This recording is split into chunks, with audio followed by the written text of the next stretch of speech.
Hello అందరికీ, నేను మీ నరేంద్రని మనవి వెల్త్ ప్రైవేట్ లిమిటెడ్ కంపెనీని రిప్రజెంట్ చేస్తున్నాను. నేను ఒక సర్టిఫైడ్ ఇన్వెస్ట్మెంట్ ప్లానింగ్ స్పెషలిస్ట్ని. ఇవాటి వరకు మనం ఎన్నో రకాల టాపిక్స్ని మనం చూడడం జరిగిందండి పర్సనల్ ఫైనాన్షియల్ మేనేజ్మెంట్ మీద. సో ఇవాళ తీసుకురాబోతున్న టాపిక్ ఏంటి అంటే, మనం డబ్బులు ఇవాల్టి వరకు ఎలా ఇన్వెస్ట్మెంట్ చేస్తున్నాం, ఇన్వెస్ట్ చేసే పద్ధతి ఇదేనా, ఇలానే మనం ఇన్వెస్ట్మెంట్ గైడెన్స్ తీసుకోవాలా అనేది ఏంటో ఇవాళ చూద్దామండి. సో ఇవాళ వరకు లేకపోతే మనం జనరల్గా ఇన్వెస్ట్మెంట్స్ కానీ సేవింగ్స్ కానీ మనం ఎలా చేస్తూ వచ్చామంటే, మన ఫ్రెండ్స్ ఏదో ఇన్వెస్ట్ చేస్తారు, లేకపోతే వాళ్ళకి తెలిసిన ఎవరైనా ఇన్వెస్ట్ చేస్తూ ఉంటారు. సో వాళ్ళు చేశారు బాగుంది అని చెప్పంగానే మనం కూడా దాన్ని ఫాలో అవడానికి ట్రై చేస్తాం. లేకపోతే ఎవరో ట్రేడింగ్ చేస్తారు, దాంట్లో వాళ్ళు సక్సెస్ అయ్యారు అనగానే సో దాని లోటుపాట్లు ఎక్కువగా పెద్ద పట్టించుకోకుండా వీళ్ళు also try to do something. అంటే మనం జనరల్లీ ఇమిటేట్ చేస్తూ ఉంటామండి.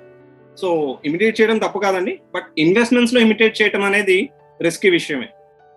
అండ్ ఇంకొక ఇంపార్టెంట్ పాయింట్ ఏంటంటే, జనరలీ మన సేవింగ్స్ కల్చర్ కానీ ఇన్వెస్ట్మెంట్ ప్యాటర్న్ కానీ ఎలా ఉంటుందంటే, మన ఫ్యామిలీస్లోనో మన ఫ్రెండ్స్ సర్కిల్లోనో ఎవరో ఇన్సూరెన్స్ అడ్వైజరో లేకపోతే మ్యూచువల్ ఫండ్ కంపెనీలో ఎంప్లాయీగా చేరడం, లేకపోతే ఇంకోటి జరిగి వాళ్ళు మీ దగ్గరకు ఒక ప్రోడక్ట్ని తీసుకొని వస్తారన్నమాట. ఏమని, నా దగ్గర ఒక వండర్ఫుల్ ప్రోడక్ట్ వచ్చింది, ఇది మీ గురించే వచ్చింది, సో మీరు కనుక ఇది ఇన్వెస్ట్ చేస్తే లేకపోతే ఇది కనుక మీరు ఒక 15-20 years కడితే మీకు మంచి రిటర్న్ కనిపిస్తుంది అని చెప్తారు.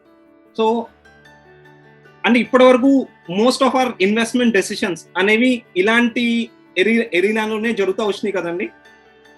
సో ఇక్కడ మీరు గమనించాల్సింది ఏంటంటే, మనం ఇన్వెస్ట్మెంట్ ని మేనేజ్ చేస్తున్నామా అలా ఇన్వెస్ట్ చేసి, లేకపోతే రిలేషన్షిప్ ని మేనేజ్ చేస్తున్నామా అనేది ఒకసారి చూడాలండి.